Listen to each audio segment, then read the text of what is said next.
É sobre isso que eu quero refletir com você esta noite, queridos. Quantas vidas nós temos alcançado para o Senhor? E esta noite, queridos, eu quero te dar algumas razões para que você entender que é vontade de Deus que você seja um ganhador de almas. Que é vontade de Deus que você seja um cooperador nesta seara do Senhor. Neste finalzinho de ano e o próximo ano, nós vamos falar muito sobre isso, queridos. Eu vi certa feita, não me lembro se foi num livro ou foi numa revista, que o homem dizia assim, aquele servo do Senhor, que a pregação tem duas funções. É para incomodar os acomodados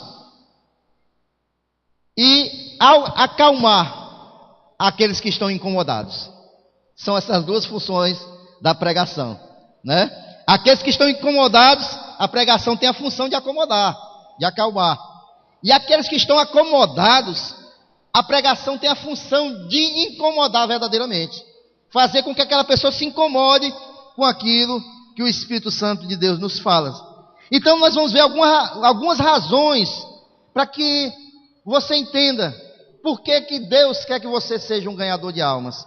A primeira, queridos, primeira razão que eu entendo por que Deus quer que eu seja um ganhador de almas, é porque Jesus Cristo era um ganhador de almas. E se eu sou um discípulo de Jesus Cristo, o discípulo ele tem que ser parecido com o mestre. Ele tem que buscar ser igual ao mestre. E se eu sou um discípulo de Jesus, um seguidor de Jesus, eu tenho que ser igual a ele. E se Jesus Cristo era um ganhador de almas, eu tenho que ser igual a ele. Em 1 Timóteo, capítulo 1, versículo 15, diz assim, olha, esta é uma palavra fiel e digna de toda aceitação, que Cristo Jesus veio ao mundo para salvar os pecadores. Foi para isso que Jesus Cristo veio a este mundo, para salvar os pecadores, para que os pecadores, todos nós, entendêssemos que há uma vida eterna após essa, que nós entendêssemos que nós andamos separados de Deus, até o dia que nós decidimos entregar a nossa vida a Jesus Cristo. Mas há muitas e muitas pessoas que estão aí fora, que ainda não têm esse conhecimento, que Jesus Cristo veio a este mundo para salvar os pecadores. Tem muitas pessoas aí fora que ainda estão buscando muitos outros métodos de salvação, muitos outros meios para se salvarem. Mas Jesus Cristo veio a este mundo para salvar os pecadores. E as pessoas precisam conhecer essa mensagem. As pessoas precisam ter o conhecimento desta mensagem. Lá em Lucas capítulo 19, versículo 10 diz também, porque o Filho do Homem veio buscar e salvar o que se havia perdido. Esta é a missão de Jesus Cristo. Foi por isso que ele veio. Ele veio porque ele é um ganhador de almas. Ele veio para salvar os perdidos. Ele veio porque ele queria que todos tivessem conhecimento da vida eterna, da salvação eterna. Ele é um ganhador de almas, queridos. E se nós queremos ser iguais a Jesus Cristo, no sentido de sermos imitadores do nosso mestre, nós devemos ser um ganhador de almas. Jesus Cristo veio salvar as pessoas. Essa é a missão dele. Essa é a sua missão. Ele veio para nos salvar. Glórias a Deus, porque aqui eu vejo que a maioria, se não todos, já receberam essa mensagem e compreendem, né? E receberam no coração que a salvação vem através de Jesus Cristo. E é tanta vontade de Jesus Cristo, porque Jesus Cristo, quando ele reuniu o primeiro grupo de discípulos, ali ainda à beira do mar, ele chegou para alguns e disse assim: vocês querem me seguir? Pois venham, e eu vou fazer vocês pescadores de homens. Essa é a vontade de Jesus Cristo. A primeira coisa que ele fez quando começou a rebanhar os seus discípulos, aquelas pessoas que dariam prosseguimento à obra de Jesus Cristo, a primeira coisa que ele disse foi essa: eu vou fazer vocês pescadores de homens. Pescadores de homens. Ele já disse o que ele queria para a sua obra. Ele já disse o que ele queria, a sua missão aqui nesta terra e a missão da igreja após ele subir aos céus. Ele queria que todos, assim como ele, fossem pescadores de homens, como diz lá em Mateus 4,19. Essa é a vontade de Jesus, que cada um de nós sejamos pescadores de homens. Aí Jesus Cristo veio, pegou esse grupo, passou 3 anos mostrando para eles acompanhando Jesus, Jesus indo resgatar os perdidos, Jesus salvando vidas, Jesus salvando almas, e aquele grupo acompanhando a Jesus Cristo e vendo tudo aquilo. E Jesus Cristo vai, morre, é crucificado, é morto, ressuscita, e quando vai subir em ascensão ao céu, ele diz, dá uma ordem para aquele grupo que estava ali. Ele diz assim: olha, ide por todo o mundo, né? Ide por todo o mundo e pregai o evangelho, ide a todas as nações, batizando-as em nome do Pai, do Filho e do Espírito Santo, e ensinando a guardar todas as coisas que eu vos tenho ordenado. O primeiro grupo ele disse que queria fazer eles pescadores de homens, e o segundo, muitos estavam ali também, mas há um número bem maior de discípulos. Ele disse: olha, eu quero que vocês vão por todas as nações e preguem o evangelho, ensine as pessoas a guardar tudo que eu tenho ensinado para vocês. Isso depois de 3 anos, Jesus ensinando aquelas pessoas o que ele queria para o ministério aqui nesta terra. Então, queridos, esta é uma razão muito forte, para que a gente possa entender que se Jesus foi um ganhador de almas, nós também devemos ser ganhadores de almas. Ganhadores de almas. E aí, Jesus Cristo subiu aos céus. E o número de discípulos ficou. Aqueles que receberam as mensagens do Senhor. Mas antes de Jesus subir, Jesus deu mais uma ordem para aqueles discípulos, para confirmar a sua vontade. Ele disse: olha, vocês fiquem em Jerusalém, porque vocês vão ser revestidos de poder. Vai vir o Espírito Santo, vai vir sobre vós, e vocês vão ser testemunhas, minhas testemunhas, em toda Jerusalém, como em toda a Judeia, e na Samaria, e até os confins da terra. Vocês vão ser minhas testemunhas. Ele dizendo isso já para a igreja. E essa é a vontade de Jesus Cristo, queridos, que cada um de nós sejamos testemunhas de Jesus Cristo. E o que é ser uma testemunha?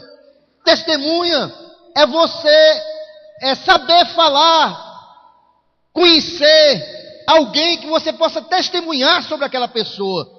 E se você teve esse encontro com Jesus Cristo, se você recebeu Ele, se você experimentou o poder dEle, se você experimentou a transformação que Jesus Cristo faz nas nossas vidas, você tem que falar para os outros, você tem que testemunhar, você tem que abrir a sua boca e falar do poder de Deus na sua vida. Você tem que ser uma testemunha. Eu tenho que testemunhar o que Jesus fez na minha vida. Eu tenho que falar para o meu vizinho, eu tenho que falar para o meu colega de trabalho, na escola, eu tenho que falar onde eu andar, que Jesus Cristo fez na minha vida. Eu tenho que ser uma testemunha dele, eu tenho que falar do seu amor, eu tenho que falar do seu poder, eu tenho que falar das suas promessas, eu tenho que falar do que ele tem feito na minha vida. Eu tenho que testemunhar do que ele tem feito na minha vida. Engraçado, queridos, quando a gente às vezes a gente assiste um filme muito bom, a gente sai testemunhando para todo mundo, fala para todo mundo: rapaz, aquele filme que eu assisti é bom demais, rapaz, o mocinho faz isso, o mocinho faz aquilo, o bandido não sei o que, correu e conta o filme todinho, dá um testemunho completo do filme.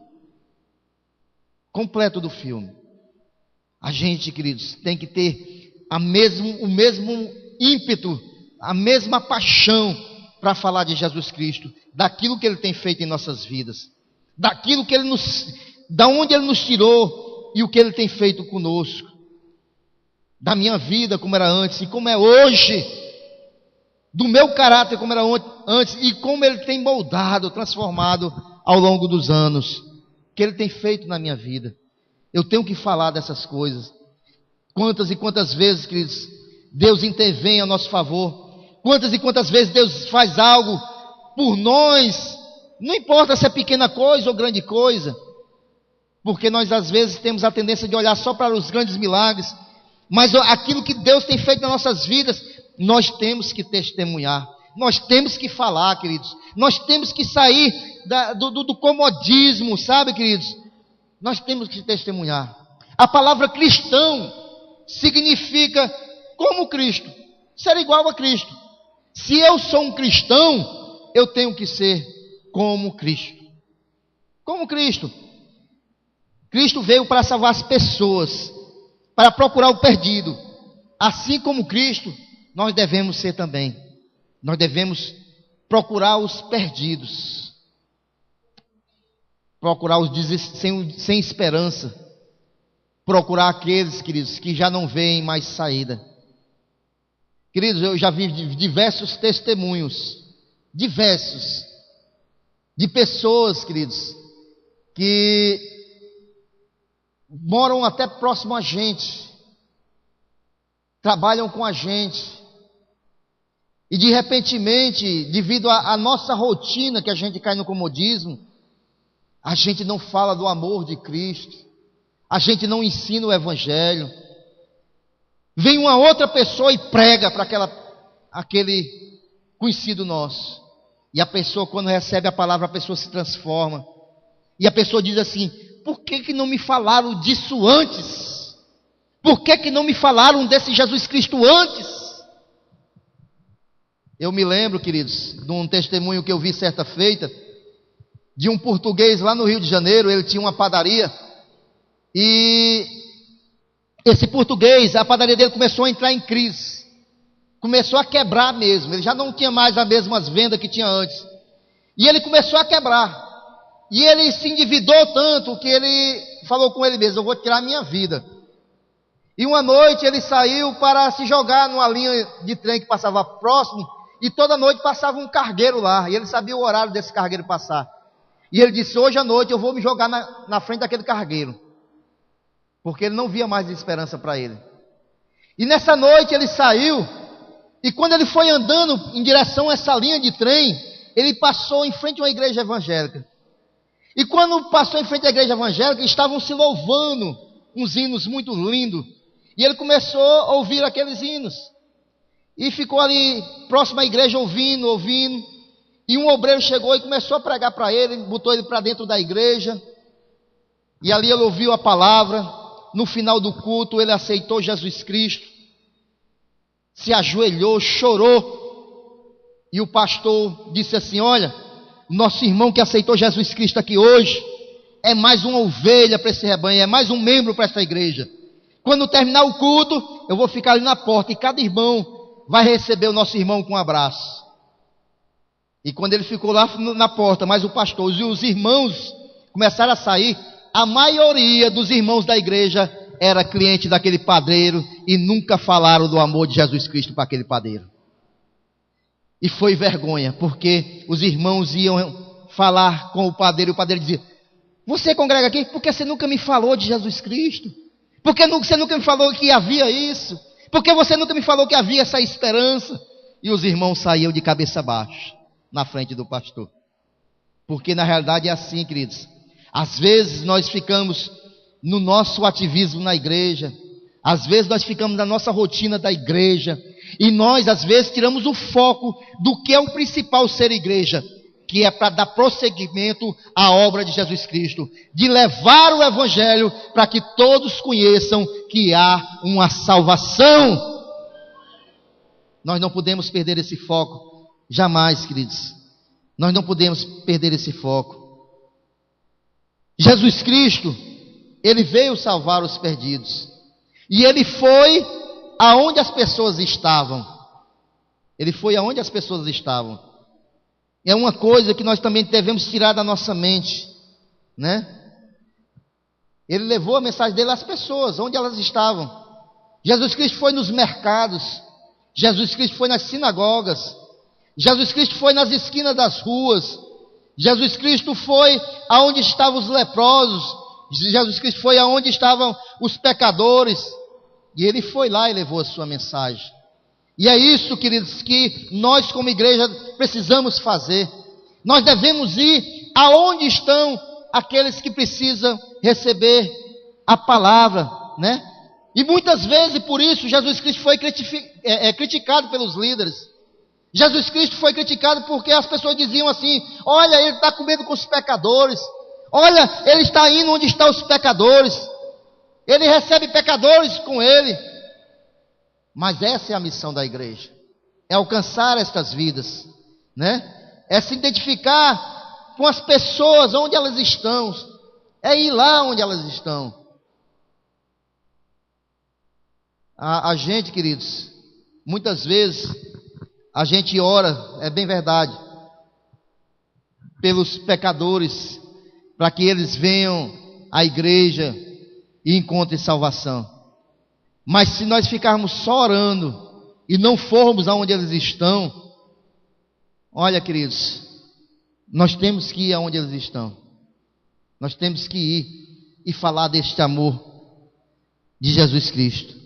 Após a sua ascensão, né? Jesus Cristo, os seguidores de Jesus Cristo continuaram fazendo aquilo que ele vinha fazendo, indo aonde os perdidos estavam. Mas vejam bem, abra sua Bíblia em Lucas, no capítulo 14. Quero ler um texto com você.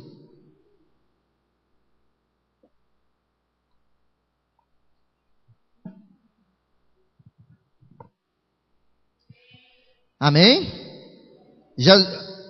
O Senhor me deu uma revelação maravilhosa através dessa parábola aqui. E foi dessa parábola aqui que nasceu essa mensagem. A partir do versículo 15. Quantos acharam?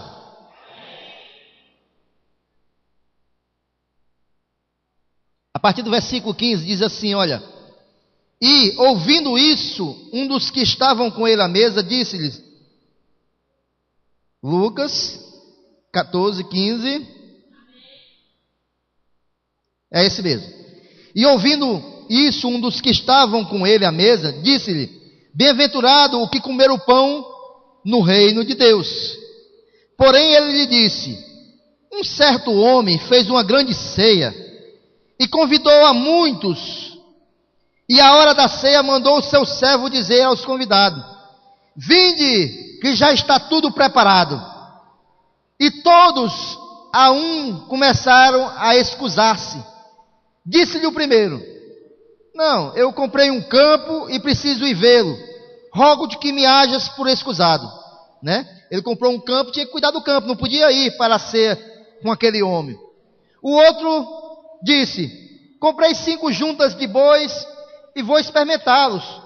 Rogo-te que me haja por excusado. E o outro disse, casei e portanto não posso ir.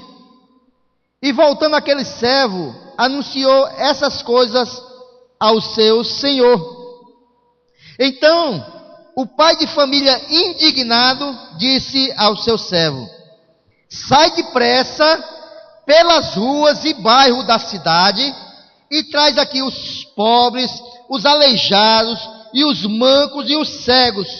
E disse o servo, Senhor, feito está como mandaste, e ainda há lugar. E disse o Senhor ao servo, sai pelos caminhos e atalhos, e força-os a entrar, para que a minha casa se encha, porque eu vos digo que nenhum daqueles varões que foram convidados provará a minha ceia. Amém? Olha só, queridos, esta parábola como fala muito forte com relação a isso aqui. Ele diz na parábola que um homem fez um grande banquete, uma grande ceia, e mandou convidar algumas pessoas. Essa parábola quer dizer o seguinte, que Jesus Cristo preparou um grande banquete e mandou o convite para muitos vir cear com ele. Mas muitos não quiseram vir. Não, eu não posso agora. Eu não posso aceitar Jesus agora, porque eu tenho que fazer isso. Não, eu não posso aceitar Jesus agora, porque eu tenho que fazer aquilo outro. Aí disse que o dono da casa disse assim: olha, vá agora e pegue, vá pelas ruas, vá pelas vielas, vá, pegue aqueles necessitados e traga para o banquete comigo.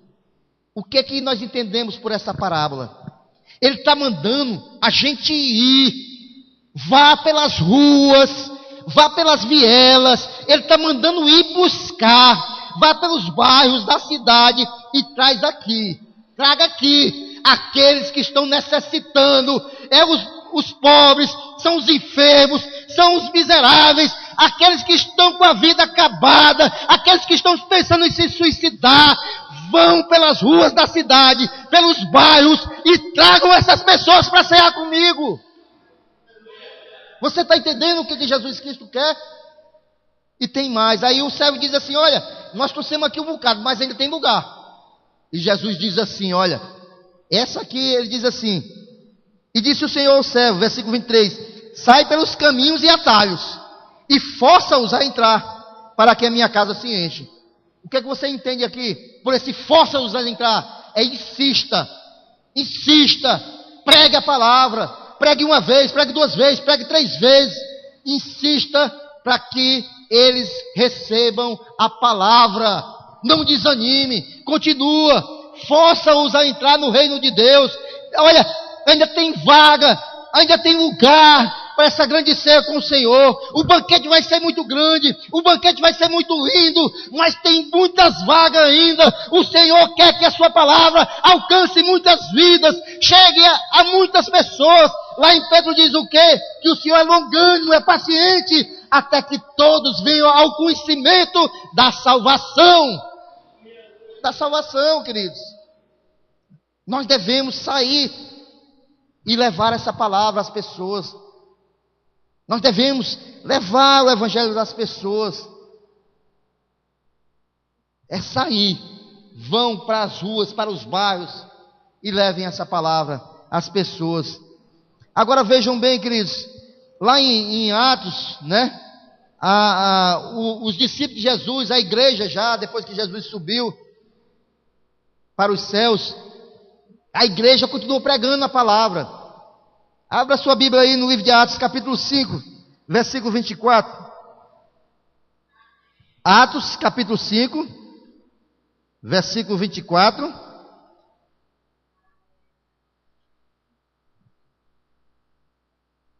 Diz assim, ainda estou vendo algumas folhas de Bíblia.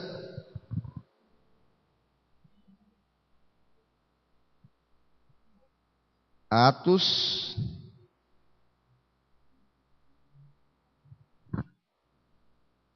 Perdão, não é 24, é 42. Atos 5, versículo 42, viu? Diz assim: olha só como é que vivia a igreja primitiva. E todos os dias, no templo e nas casas, não cessavam de ensinar e de anunciar a Jesus Cristo. Amém? Ele está dizendo o que aqui? Era uma vez por outra que eles pregavam a palavra? Hein, igreja? Era uma vez por outra que eles pregavam a palavra? Era uma vez por outra que eles evangelizavam? Não. Como é que eles faziam? Faziam como o mestre ensinou, como Jesus Cristo ensinou. Todos os dias eles pregavam a palavra. Onde? Era no templo, na igreja, era fora da igreja, era nas casas, era onde quer que eles estivessem. Eles estavam a ensinar e anunciar a palavra de Deus. Essa é a vontade de Deus para a igreja dele. Essa é a vontade de Deus para mim e para a sua vida. Que a gente pregue essa palavra dia após dia. Olha, queridos, deixa eu falar aqui uma coisa. Eu já fui repreendido uma vez, porque eu cito nomes. Mas os bons exemplos a gente tem que citar, é ou não é? Aqui na igreja tem uma irmã, que você aparentemente, diz: a irmã não faz nada na obra do Senhor. Não faz nada na obra do Senhor. Mas é uma das pregadoras aqui, evangelistas, que tem trazido mais pessoas para Cristo. É a irmã, eu vou dizer o nome, né? Vocês estão querendo saber? Os bons exemplos a gente tem que citar. É a irmã Nazaré, a mãe do Obadias. A irmã Nazaré, ela tem trazido muitas pessoas a Cristo. Aquele jeitinho dela, ela não é uma pregadora que nem o Marcos Feliciano, não. Ela talvez não tenha nenhum conhecimento grandioso da Bíblia. E o que é que ela tem que ela leva muitas pessoas a Cristo? Somente o amor pelos outros e o seu testemunho de vida e pessoal. Ela tem trazido muitas pessoas a Cristo, a irmã Nazaré. Tanto aqui como lá na congregação do Setor H. Aqui ela trouxe a irmã Demi, a irmã Fátima. Ela trouxe também uma outra senhora morena. Ela, assim de passagem, umas 5 vidas aqui para essa igreja. Lá na congregação do Setor H já levou uns 4. Só no amor. Só no amor.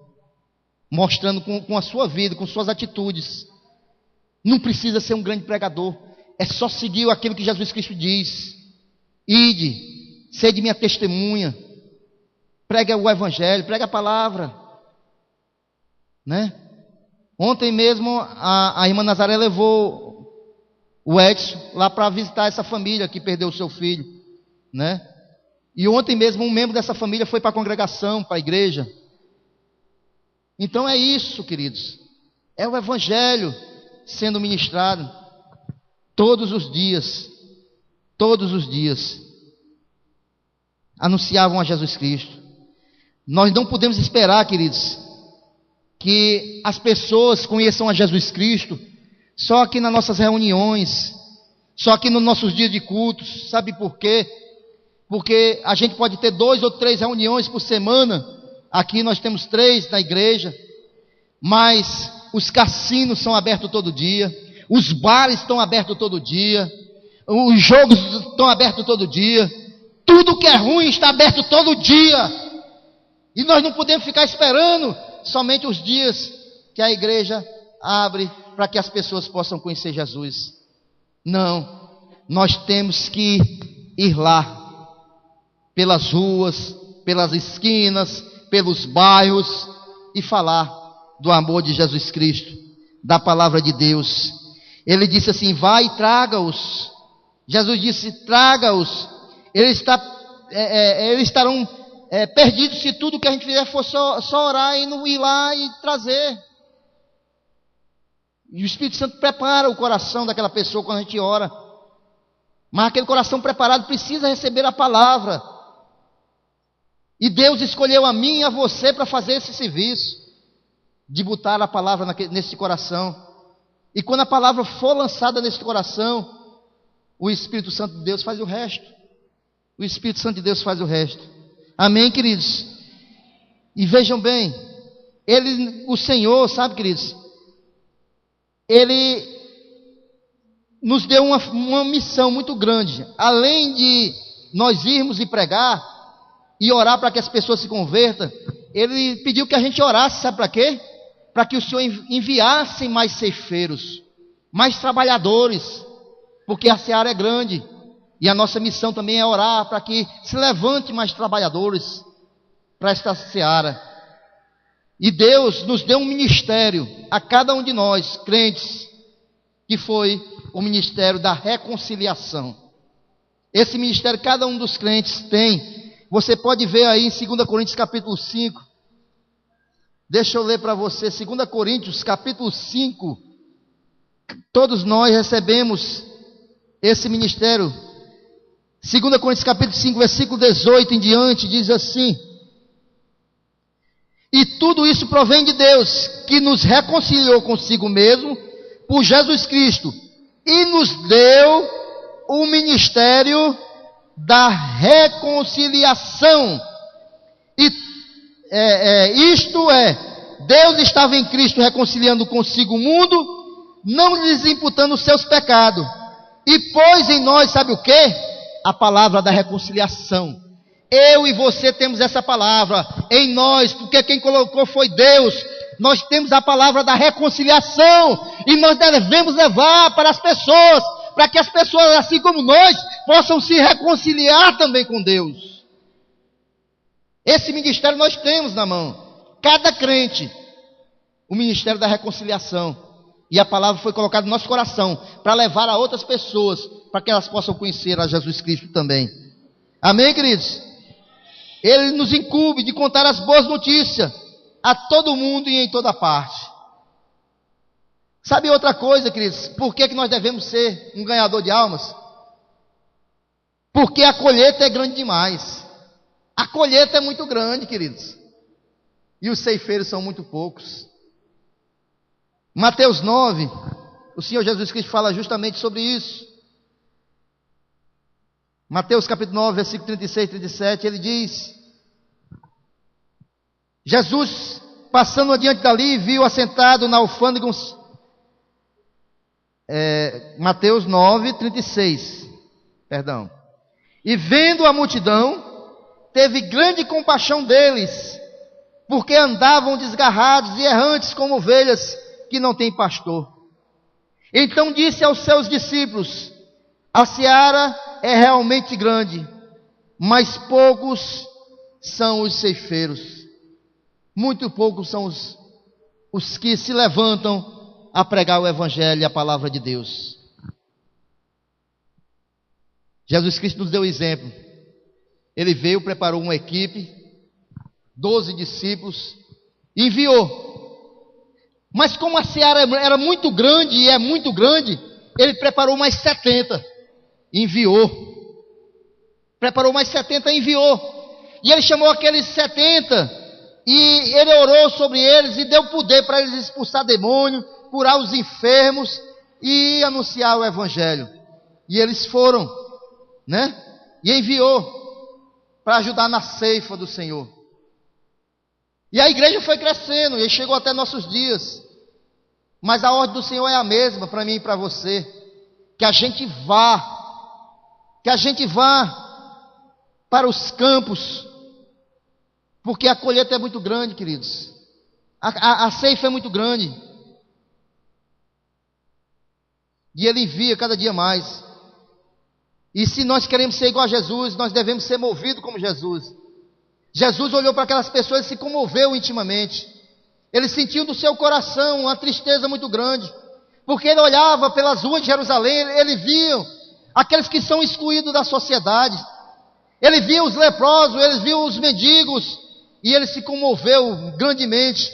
As pessoas iam atrás dele, as multidões, e aquilo comoveu o seu coração. Nos nossos dias não está diferente, mas hoje nós devemos nos comover por aqueles que estão aí pendurados numa lata de crack, por aqueles que estão aí sem esperança nas ruas. Queridos, eu não assisti nem foi uma nem duas vezes na televisão as pessoas entrevistando aqueles moradores de rua. Na sua grande maioria são pessoas de bem, mas estão desesperançosos de tudo e vão para as ruas. Não tem mais família, não tem mais casa, não tem esperança. E nosso coração tem de se compadecer dessas pessoas. Nós devemos ir levar a Jesus Cristo a essas pessoas, assim como Jesus Cristo se compadeceu daquelas pessoas, teve compaixão. Nós também devemos ter.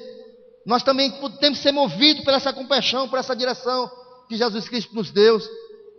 Se nós queremos ser parecidos com o Mestre, nós devemos buscar lá fora, ganhar almas, pregar o Evangelho.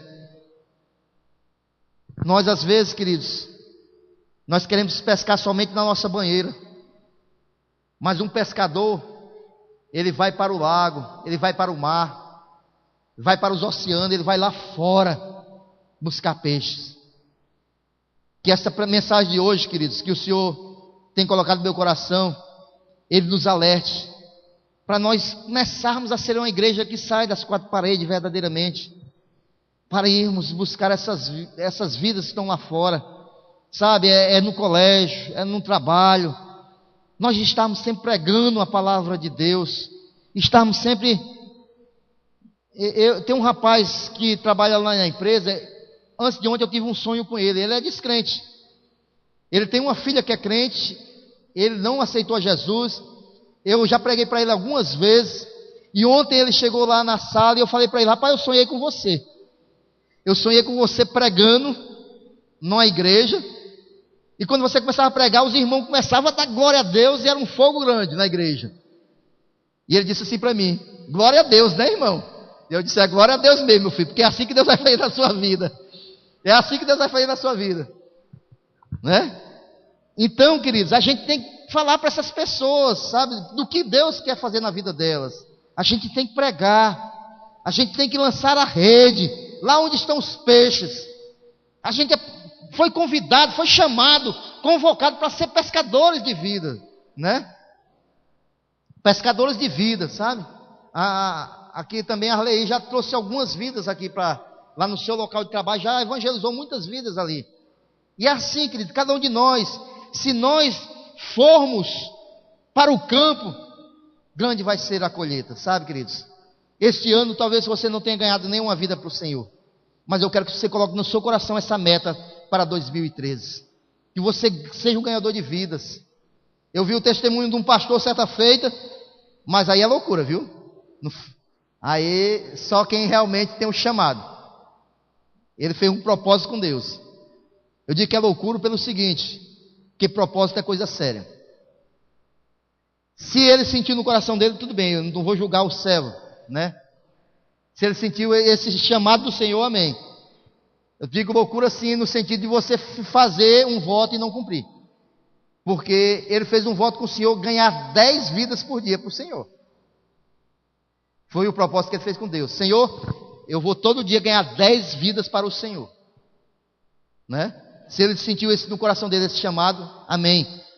E até aquele dia que ele deu testemunho, ele tinha cumprido com o Senhor, né? E nós devemos, queridos, ceifar, ir para a ceifa, porque a colheita é muito grande. A colheita é muito grande, sabe? E o Senhor Jesus disse que os campos já estão preparados, já estão brancos para a colheita, queridos. O Senhor está próximo de voltar, tudo indica aí, pelo que nós estamos vendo no mundo, os campos estão brancos, esperando a grande colheita. E os trabalhadores somos nós. Os trabalhadores somos nós que temos que ir para a ceifa do Senhor. E como eu falei, queridos, eu tenho me alegrado muito com a congregação do setor H, sabe? Porque, como eu falei, a gente tem que dar o primeiro passo, a gente tem que ir onde as pessoas estão precisando. E graças a Deus, ali tem sido uma porta que Deus abriu, que já tem ajudado muitas vidas. E é isso, queridos. E é isso. A gente tem que orar sim pelas vidas, temos que orar pelos países aí que não tem o Evangelho, mas nós temos que fazer missão também ao nosso redor. Nós temos que, eu só posso fazer missão nos lugares mais longe se eu fizer primeiro ao meu redor, na minha casa, no meu trabalho. Sede fiel no pouco e sobre muito o Senhor vai te colocar. Sobre muito o Senhor vai te colocar. Então nós devemos orar por todas as vidas, sim, mas devemos também ir aonde as vidas estão. Amém, queridos? E para concluir, queridos, eu vou ler aqui um texto para você, que está em Ezequiel capítulo 3. Só concluindo, é importante, queridos, a gente ir, sabe por quê, queridos? Porque se a gente não for para a colheita, se a gente não for colher, é uma urgência isso, viu? Se a gente não colher rapidamente os frutos, se passar o tempo da colheita, essa colheita pode se estragar, queridos. O agricultor sabe disso. Quando os frutos estão maduros para ser colhidos e ninguém colher, eles podem se estragar. Eles podem se perder. Eles podem amadurecer demais e se estragarem. E essa é a época de nós irmos colher. Esta é a época da igreja sair para colher. E por fim, queridos, por que nós devemos ser um ganhador de almas? Porque nós prestaremos contas. Lá em Ezequiel capítulo 3, versículo 17, diz assim, verso 17 e 18: Filho do homem, eu te dei por atalaia sobre a casa de Israel, e tu da minha boca ouvirás a palavra, e os avisarás da minha parte. Quando eu disser ao ímpio, certamente morrerás, não o avisando tu, não falando para avisar o ímpio acerca do seu caminho, do seu caminho ímpio para salvar a sua vida, aquele ímpio morrerá na sua maldade, mas o seu sangue da tua mão eu requererei. O Senhor vai nos cobrar se nós somos a atalaia do Senhor verdadeiramente. Em Ezequiel, mais na frente um pouco, no capítulo 33, versículos 6 e 8, ele repete novamente isso, de 6 a 8. Ezequiel, capítulo 33, do versículo 6 a 8, ele repete novamente: mas se quando o atalaia vir que vem a espada, não tocar a trombeta, e não for avisando o povo, se a espada vier e levar uma vida dentre eles, este tal foi levado na sua iniquidade, mas o seu sangue demandarei da mão do atalaia. A ti, pois, ó filho do homem, te constituí por atalaia sobre a casa de Israel. Tu, pois, ouvirás a palavra da minha boca. Se eu disser ao ímpio, o ímpio certamente morrerá, e tu não falares para desviar o ímpio do seu caminho, morrerá este ímpio na sua iniquidade, mas o seu sangue eu o demandarei da tua mão. Haverá uma cobrança, sim, verdadeiramente, queridos. O Senhor, Ele nos deu uma ordem, não é só um pedido, é uma ordenança: ide por todo o mundo e pregai o Evangelho. Vá a todas as nações, batiza, ensina a guardar tudo que Jesus Cristo tem ensinado, prega a palavra de Deus. Olha, vamos aonde estão aqueles que precisam ouvir a palavra de Deus. Fale da sua simplicidade, fale do amor de Deus, fale daquilo que Jesus Cristo tem feito na sua vida. Fale, não precisa ser pregação eloquente, não, mas testemunhe daquilo que Deus tem feito na sua vida, e você vai alcançar muitas vidas. E se você, acima de tudo, não alcançar essa vida, diga: meu filho, minha filha, vamos comigo domingo à igreja ouvir a palavra de Deus, que Deus vai tocar no teu coração, Deus vai fazer uma obra na tua vida, e você vai se render aos pés de Jesus Cristo. Amém, queridos? E só para concluir, eu vou ler o texto desta noite, João, no capítulo 4, versículo 35 e 36. Jesus disse: a minha comida é fazer a vontade daquele que me enviou e realizar a sua obra. Não diz vós ainda 4 meses até que venha a ceifa? Eis que eu vos digo: levantai os vossos olhos e vede as terras que já estão brancas para a ceifa. E o que ceifa recebe galardão e ajunta fruto para a vida eterna, para que assim o que semeia e o que ceifa, ambos se regozijem. Se você sair para ceifar, o Senhor diz que você vai juntar galardão para a vida eterna. Deus vai entregar nas tuas mãos, lá na vida eterna, o prêmio da tua vocação. Deus vai te dar um galardão. Olha, queridos, vamos sair, vamos juntar galardões, para que naquele grandioso dia a gente apresente diante do Senhor. Amém, queridos? Se você concorda com esta palavra, aplauda o Senhor Jesus e glorifica a Ele.